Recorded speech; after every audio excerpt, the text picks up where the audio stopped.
Okay. All right. Uh, Welcome to episode 54 of Eat, Drink, Write, an Urban Fantasy Whiteboard. We really aren't sure if this is episode 54. Yeah, we were talking about it today, and we haven't done this for a year yet, so theoretically there should be like 52 episodes, but then we released 2 for the first episode, so maybe 53, but where did 54 come? We don't know.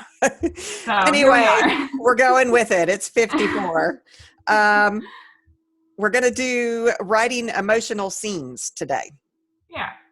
It's kind of along the lines of one of Jen's. Jen would like us to write about sex scenes and the heavy, which I guess this is that one, the heavy scenes, because emotional scenes could also be deep scenes as well as happy, sad, whatever scenes. Right. So first, before we get into all that, how was your week? I'm tired of grad school again.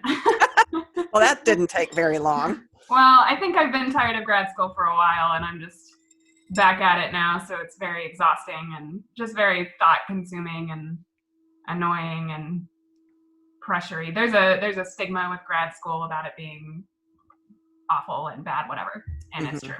And it's true. There's that. But I have been working on one of my books. I said, I think last week, that I was working on 2 at the same time, and I focused on 1 more this week. My cat's also being a butt, so that is also this week. But so I've gotten some writing done. I think I did like 5,000 words yesterday, so that's pretty good. That's very good. Yeah, I'm just working, trying to get caught back up after the vacation thing. My back is still killing me, so it's very hard to sit in a chair. Actually, while I'm sitting in the chair, I'm fine. It's whenever I move that the pain happens. So anyway, but I'm trying to organize. I'm trying to get the craft room set back up again. And I have been pinning ideas into my Harper board on Pinterest. So that's you started a Pinterest board for her. I did. And I've got scenes and characters, which I have no idea who these characters are, but they struck me. And I'm like, yep, that person's in this book. Don't know how or who or why yet, but that person's here. So that was exciting. Yeah. That's awesome. What are you eating and drinking? I'm going to eat it after this because it's going to be dinner since we're recording a little bit late. But it's a special Cubano sandwich that I ordered last night. So it's got like hot dogs on it. It's like a Cuban sandwich with like hot dog on it and then egg and jalapeno and avocado and all this stuff. Calientitos?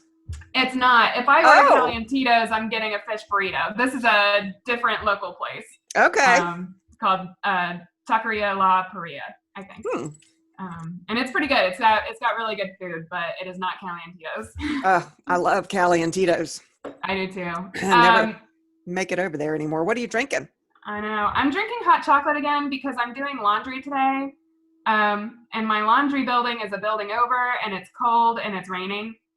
So I was going to do a pickleback, but I'm cold, so I decided to do hot chocolate. I see.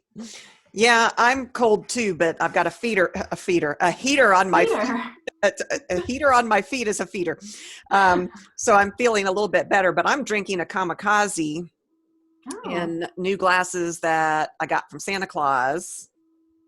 And nice. I've got a little, Santa Claus also brought me some really cute little hors d'oeuvre sticks that are cocktail sticks. And this one has a snowflake on it, which I thought was quite appropriate since I'm freezing my butt off. Yes. We're actually maybe supposed to get some snow tonight. Are you serious? That's fun. Yeah, I think we might actually be able to see some tomorrow. It won't stick or anything, but it would be cool to see some. And so I've got my background up on Zoom that has snow in the background. So I know. I was going to say something about it because it looks amazing. That looks like a restaurant with like all that snow out in the back. That looks so fantastic. Isn't it beautiful? I want to go. Having a really good time finding these Zoom backgrounds. So might use this one for court this month. I don't know. Yeah, that's fun. I have jokes. Oh, yeah. Oh, I'm not eating anything because Daddy's making dinner. Right. He's making turnips and cabbage and butternut squash and chicken thighs. Well, that sounds nice. Yeah, it smells heavenly. I love chicken thighs. Yeah, he forgot. Well, he didn't look. And so they're chicken thighs without skin, which to me, the skin is the best part. Being on keto, Mhm. we can eat the fat. So we'll see. We'll see how it is. He's a little disappointed too when he got home. He's like, "Where's the fat? Where's the skin?" I don't know, honey. I don't know. Okay, jokes. Yeah. What do you call a cold ghost? What? Casper. Uh, oh my God. Where did the ghost go on vacation? Where? The Bahamas. Oh, bless. One more, another really bad one. Okay. What do ghosts eat for dinner? What? Spaghetti. All right. Yeah, I was in a ghost mood today, so there you I go. could tell. All right, so writing emotional scenes. So you know how you get to the end of a book and you feel like you're in a daze? That book sucked you into it so that the real world doesn't even feel real to you anymore. You're living in Yeah. that book world. And when it's over, you kind of have that book hangover. Yeah. That is because we are emotionally invested in that book. Yeah. And so that is what we're going to talk about today, is how to get your reader emotionally invested in your book. Keep in mind that there is such a thing as too deep of going into emotions, like melodrama. You don't want to be melodramatic. Oh. Well, maybe you do. I love melodrama. It's fun. I use it in my everyday life. Yeah, there are people that are dramatic, and you're usually not one of them. I'm But kidding. It's a joke. but there are people that actually, soap operas, for God's sakes, that's all they are, Right. is drama, and they are that stereotypical drama. Right. And that's generally not what we're wanting to evoke in our readers. I mean, there is a place for that, and there is a time for that. So maybe so, but that's not what we're talking about here tonight. Right. I mean, I also feel like that's a characterization thing. I feel like that's more of a satire type of thing. Yeah. I mean, some romance novels, you have that formula that you go through, and the melodrama because they can't manage to communicate with each other. There is a place for that. I love romance novels. I go through romance novels by, the I was going to say bushel. That's not quite right. Books don't come in bushels. Quite right. Whatever, by the shelf, I guess. But yeah, we're not talking about that type of emotion. We want to talk about the true gut-wrenching emotion that we want our readers to feel for our characters. Right.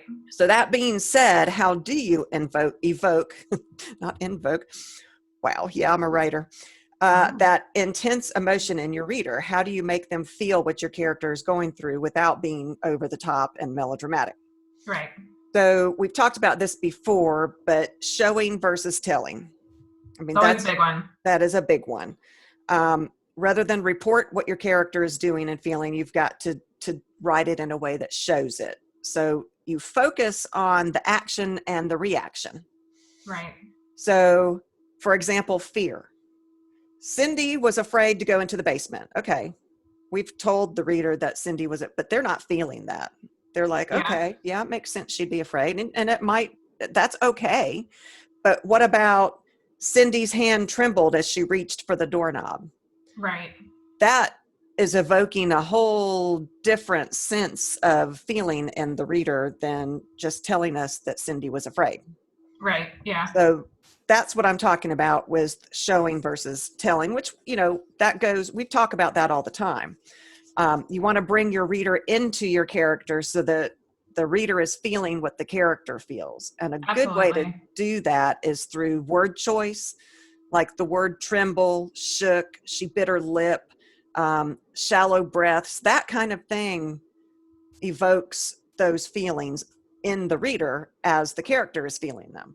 Yeah, I think word choice is honestly the best way to bring your reader into the headspace of your character, because you know what a trembling hand feels like. So instead of saying she was afraid, which like you said is fine, but she was trembling or her hand trembled, immediately brings your reader into, oh, well, I know what it's like when my hands start trembling. I know that I do that when I'm afraid. And Yes. so it reminds your reader of it and makes the experience more realistic. Yeah, it gives a connection because the reader has felt afraid too. I've been scared before where I've been shaking. Right. And we all know what that means. So that there's that immediate connection. You want to make your reader identify with the character, which is exactly what you just said.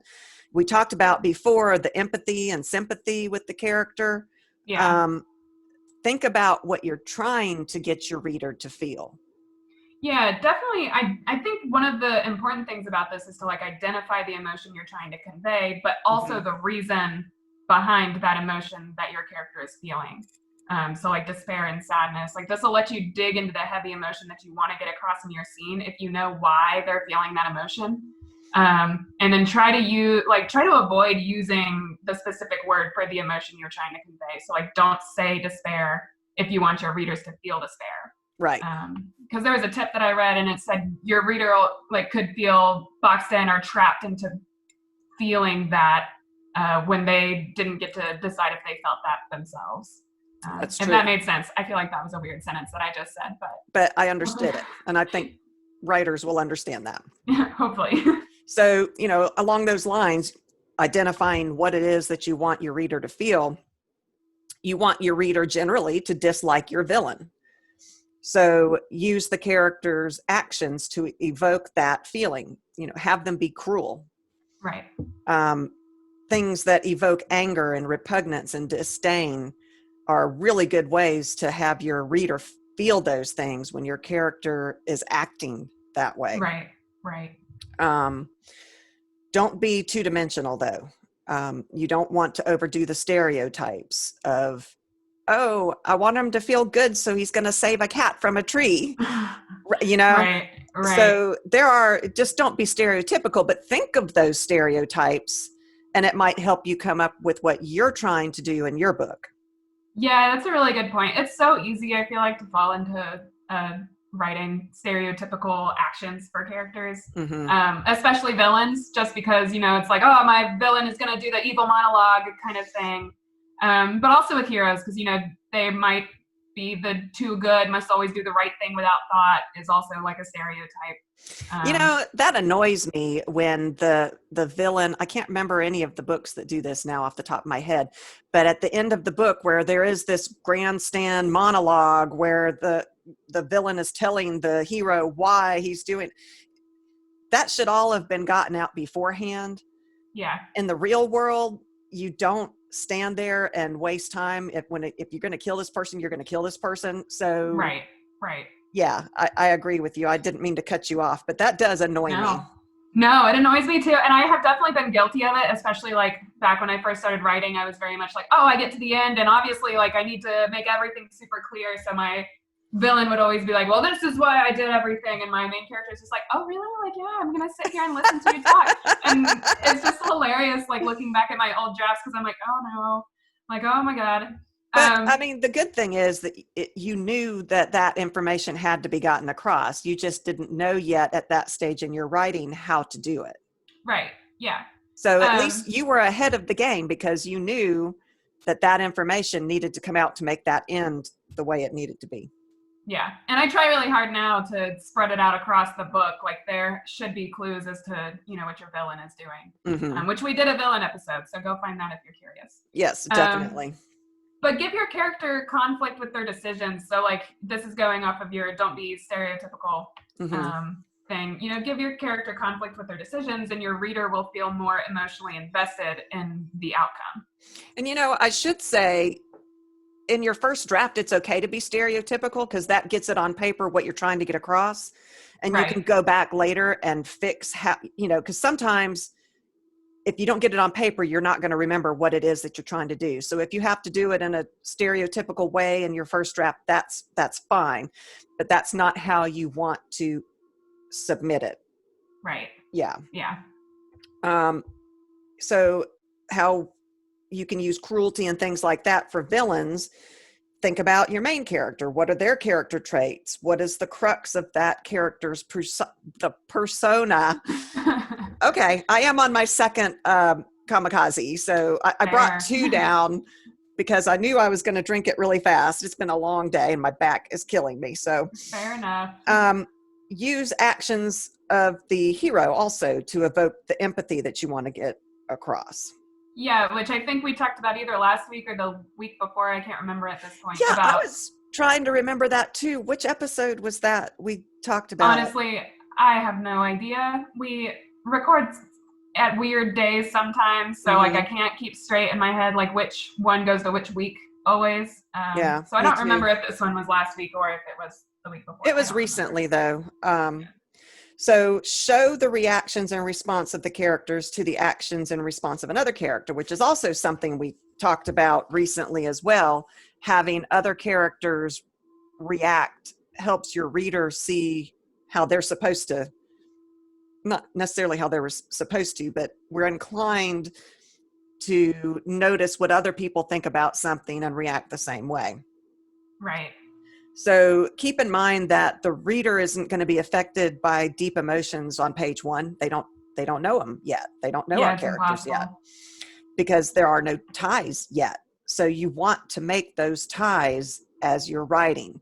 You probably can't have, well, you can't ever say can't, but you shouldn't probably have a deep emotional scene right off the bat because there is nothing to connect to yet for us to feel what the character's feeling. We can see that the character is in pain and all of that, and we might feel empathetic and, oh, poor person, but we aren't feeling those feelings like we want our readers to feel those feelings. Right. I think I remember at our conference, the panel of agents that would read our opening pages and then comment on them. I think one of them said, don't ever start with a character who's just running. And I think I've talked about this on the podcast I think we have too, yeah. And, that would be a deeply emotional scene. It should be suspenseful. It should be, like, oh my God, what are they running from? Like, are they going to make it? Are they going to die? That kind of thing. But right from the get-go, it's very hard to connect with that character. I don't know who that is. I don't know what they're running from. I don't really care if they die because I don't know them. So just as an example. Yeah.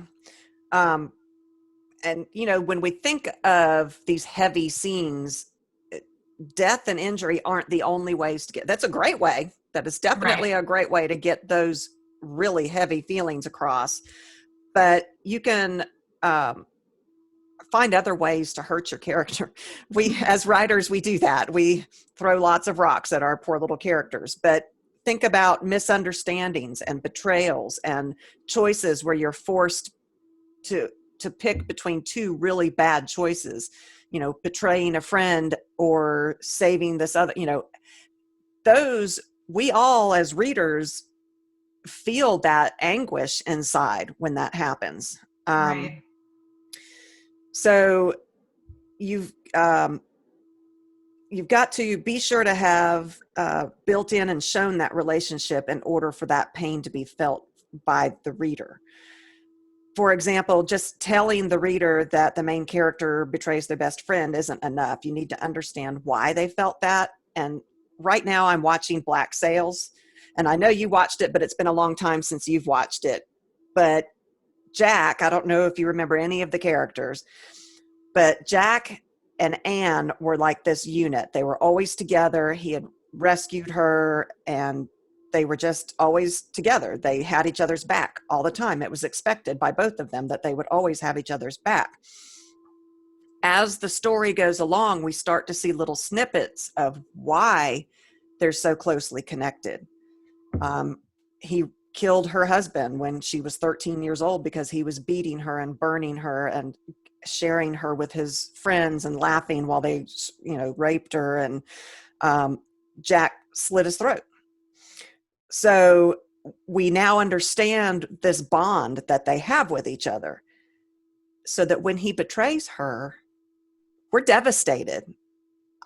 I went to bed after watching that episode and I was like, how could he do that? How could he absolutely do that? That's just wrong. He did the wrong thing. And they did a really good job in the show of showing how the betrayal affected her. And we're just heart-wrenched because he saved her and now betrayed her, and we as the reader, watcher, whatever, felt that. Do you remember Yeah. that at all? I don't remember the Yeah. betrayal. I remember the characters, but I don't remember any of the storylines really. Yeah, it was just, I'm just really into that story right now. I know I'm going to have a series hangover when this one's over, because I am totally invested in this world. I remember liking it. I remember it was a good one. Mm-hmm. Oh, but on that, talking about betrayal, mix it up. Mix up the different rocks that you throw at your main character and do it at the same time. Oh, yeah. So, betrayal and then an immediate death after that betrayal, there would be a lack of closure there, and that can evoke a strong emotional response in your reader. Yeah, definitely. I mean, the key is to have built that connection to the point where, I was mortified when he did that. I just couldn't believe that he did. And yes, his choices were awful. And in his mind, he thought that he could circle back to her after making this choice. And so in his mind, it wasn't that bad. But to her, the world just dropped out from underneath her feet. Yeah. And we felt that. It was anguish for the reader, the watcher, to go through that. Yeah. Along those lines, don't be afraid to kill off characters. Yes, I love that one. I think we could probably do a whole episode on killing off characters. I think that's a great idea. I feel like that makes me sound a little sadistic, but writers are sadistic. We really are. It's true. Yeah, killing off characters is fun because of the emotional response it can evoke if you do it correctly. Mm-hmm. So yeah, don't be afraid to throw rocks at your character, big rocks at your character, and 3 rocks at the same time, like you said. Yes. I mean, basically what we're talking about here is we're manipulating the reader, but you don't want it to be obvious that you're manipulating the reader to feel these things. Every choice that we make in how we write a scene, the words we choose, all of those things are used intentionally to manipulate the reader to go with the plot, to feel what we want them to feel. And that's fine, but nobody wants to be manipulated. So you've got to be aware of what you're doing so that it's not trite, and don't insult your reader. Right. They are smart. Yeah.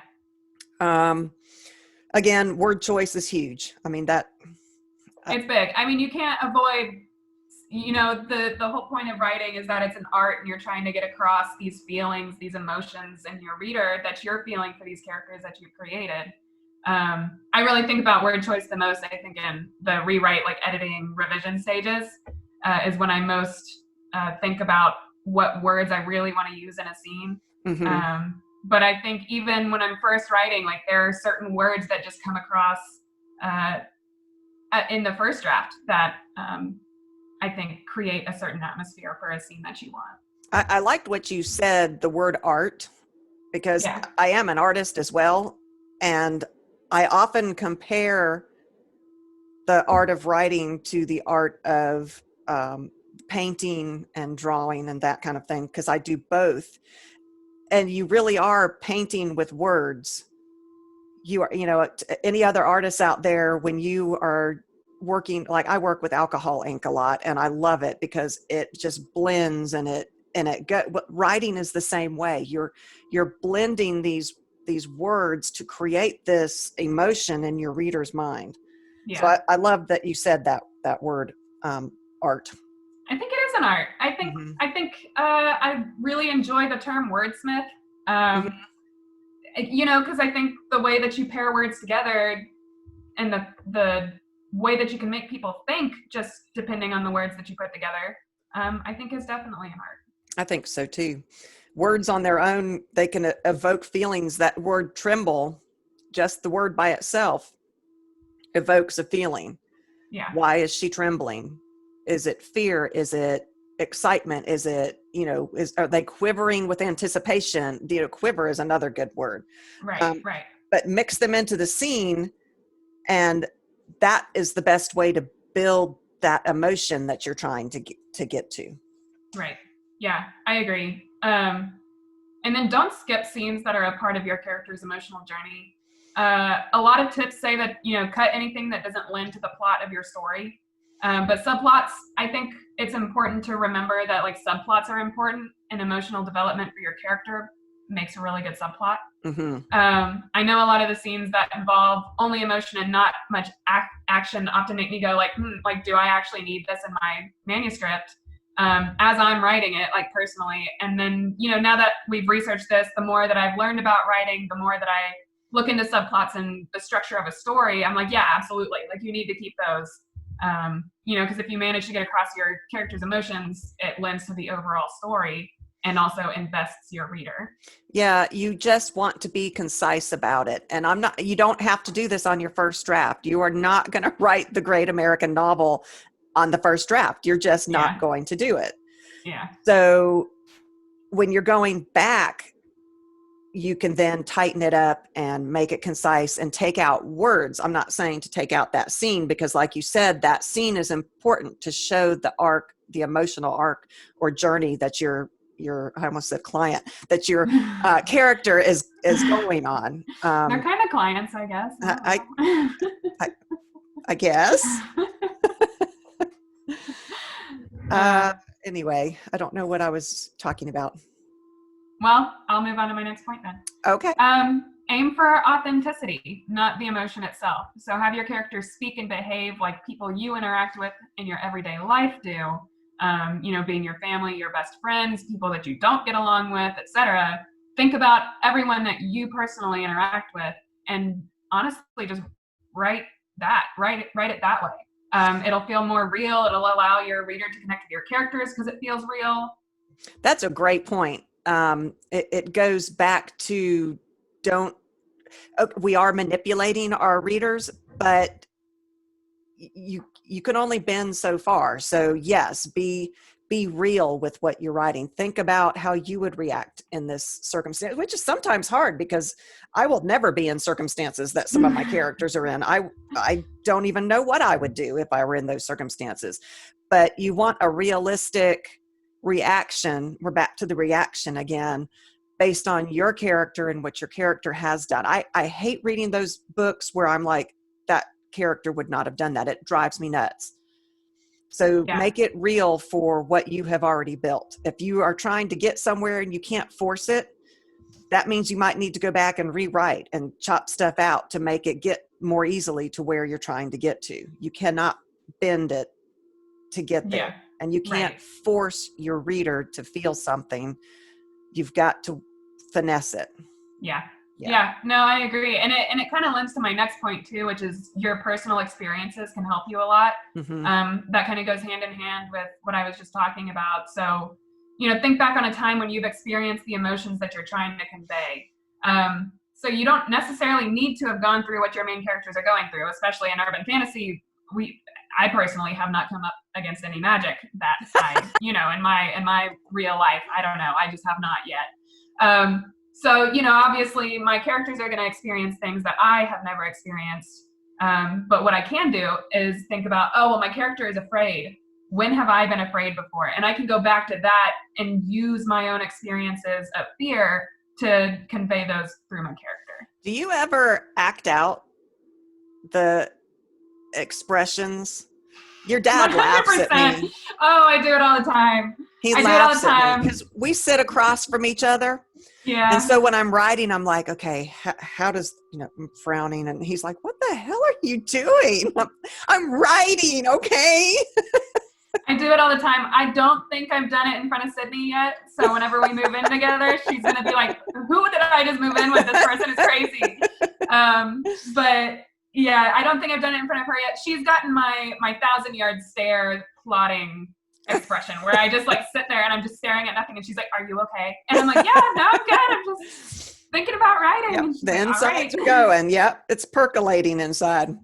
Yeah, but I absolutely do act out scenes, not entire scenes, but like, I'll think of the expression and I think of the tone. And so I'll catch myself saying it in the car as I'm driving. And I'm like, all right. Yeah. I'm glad there's no one in the car with me, but whatever. I mean, it really does. I mean, how better to write it than to experience it first? Yeah. So I do yeah. I do the hand motions a lot. Anything that Mhm. I'm like trying to describe with like, oh, she flicked her hand, and like, oh, okay, this is how Mhm. like what I'm trying to do. Mhm. So yeah, no, absolutely. Yep, me too. Yeah. It's a writer thing. I'm sure I think our listeners I have think too. so. I Mhm. think so. But think about the thoughts that you had when you experienced these emotions that you're trying to convey. The actions you personally took, the things that you said. Think about your friends and your family, like experiences that they've been through that you didn't experience yourself, and how did they react to things? Did you think they were crazy? Mhm. Sure, you might, but also your characters may react that way as well. So use those to elicit a connection with your reader. Yeah. I found a really interesting thing as I was researching for this. It was written by Anne Brown on writerunbox.com. So first of all, just like a little side note, writerunbox.com. I first read it as writerunbox.com. And it confused me a lot as I Oh was trying yeah, to it does look write this. like Right Run Boxed. Yes, but I'm pretty sure it's just Writer Unboxed, and I'm just who I am. Anyway, it's by Anne Brown on writerunbox.com. If you are writing a sad scene, then if at all possible, delete the part where the character cries, sobs, and wails. And I thought that was really interesting. She says, some of the best advice that she had ever gotten was, if the character cries, then your reader doesn't have to. And that was a really interesting quote to me. Interesting. I love that. Because I had never thought of that before. Like, that had never occurred to me. If you have to make your character cry, then, I don't know. It was just so interesting. Because, obviously, I feel like your character's going to cry at some point. But if you can delete that and still get that emotional response, I think it might make it more powerful. I just thought it was interesting. That is super. That's super. Yeah. And then also, I can't remember, like, for the life of me who said this, but it sticks in my my memory due to imagery. But like, when you want to get across the horror of a scene, like the heaviness of emotion, focus on small detail. Like, there's something that I remember specifically where it's like, if there was a school shooting or like a bomb or something like that, then you focus on a kid's bloody shoe. You don't focus on like the entire destruction of the building. You don't focus on, but it was the bloody shoe of a kid who was caught in a crossfire or whatever. That gives me goosebumps. So Yeah, I know exactly. you're right. I know you're right. Yeah. And it is horrific, and that's what you're trying to get across. And you focus on these weird, tiny, specific details, but it also creates this vivid imagery in your reader's mind that is going to. And I think that's an accurate depiction of what might happen. I mean, obviously I've never been in a school shooting, but the horror of what is going on is so overwhelming that you can't take the whole big picture in. You might just focus on the kid's untied shoelace. Right. And obsess about that kid's going to trip if I don't tie a shoe, which at this point, because there's gunfire going everywhere, means nothing. But the brain and your body is trying to assimilate what is going on around you. And so I think that is an accurate thing. We might have to interview some psychiatrists at some point to find out, or research that kind of emotional response at some point. That would be really interesting. Yeah. Mm-hmm. There are other ways to increase emotions. Put your characters in life or death situations. Impose a time limit. I mean, that's suspense right there. Yeah. Which I think we talked about when adding mystery. Time limits was a way to add mystery. Add conflicts. Yep. Adjust the pace. And a lot of times you adjust the pace through sentence structure, through word choice again. But like we had talked about in an episode earlier, how action is really short, choppy sentences because things are happening fast. Yeah. So adjust the pace to the emotion that you're trying to get across. Yeah. Use the senses to Absolutely. add the feeling that you're going for.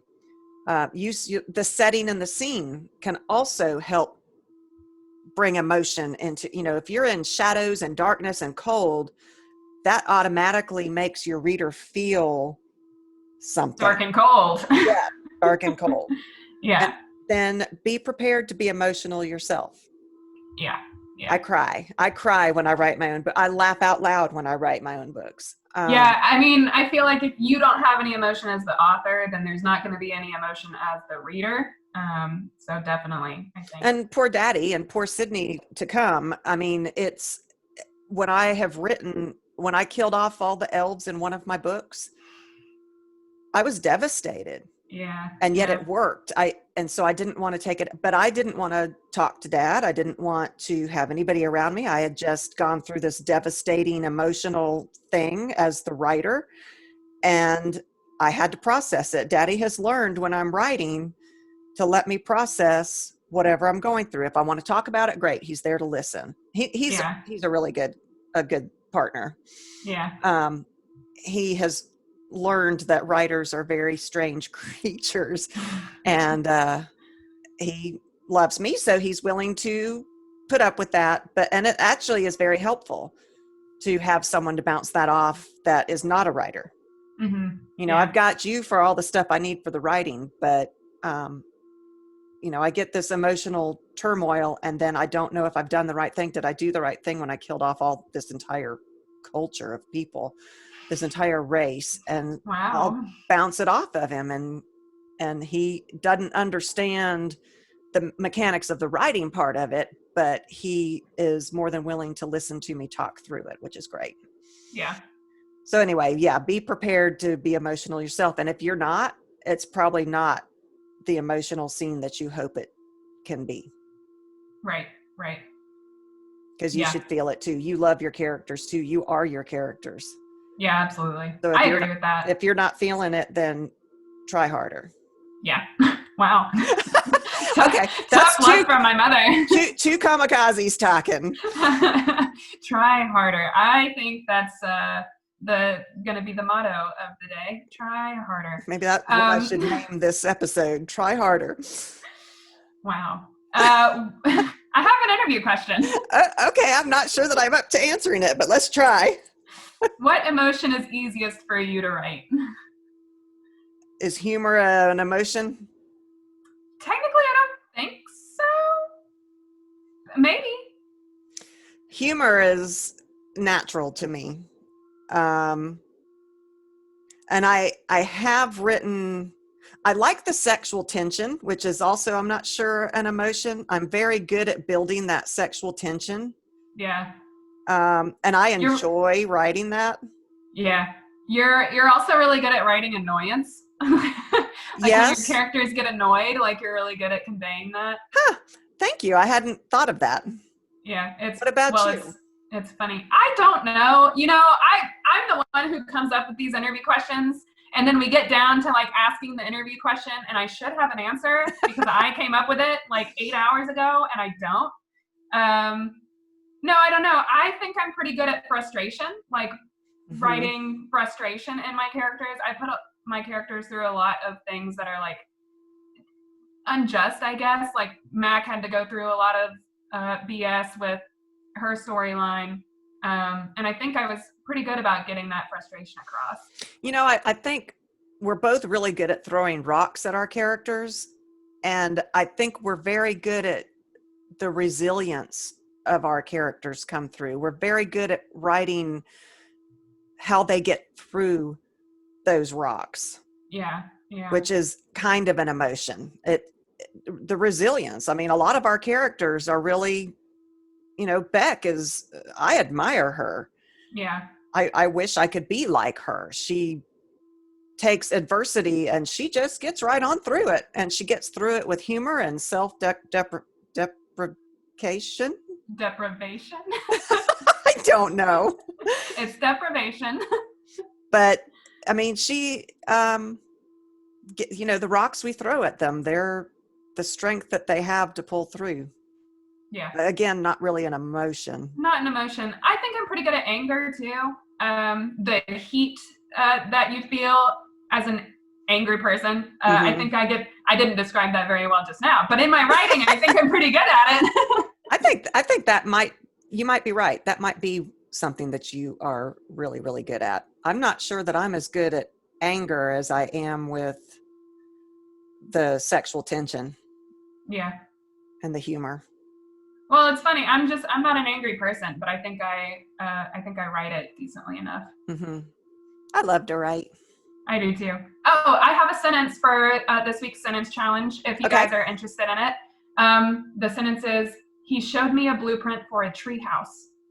Cool. Do with that what you will. Write a page, single space, double space, whatever you want. Use that sentence somewhere in it. And if you're interested in sharing, then send it to our email. Yeah, what we thought we might do if we have enough of a response is, our mini episodes that we do every now and then when we come across something. We thought we might do these as mini episodes, read our readers' sentence challenge stories. We ought to post them on our... That was very good. Right. we ought to post it on our Twitter. Just that there's a place for them to go and refer our Twitter, our Instagram. Good idea on everything. Actually, I started posting pictures of our food finally on Instagram. I think I was back to like November, and I'm like, oh, I don't think we've posted this. So I started working on that today. Oh, nice. So, but I haven't gotten to Twitter or our webpage or anything like that. I am working on it. Cool. Yeah, go check out our website at eatdrinkwritepodcast.com. Email us. Our email is there. You can have links to all our social media. We're on Twitter, Instagram, Facebook, Pinterest. Don't know what else.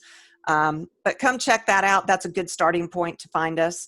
You can email us through that, which is how our patron did. Thank you to Jen. We really, really appreciate it. Thank you, Jen. Come visit our Patreon if you want to help us and support us. It's patreon.com/EDW podcast.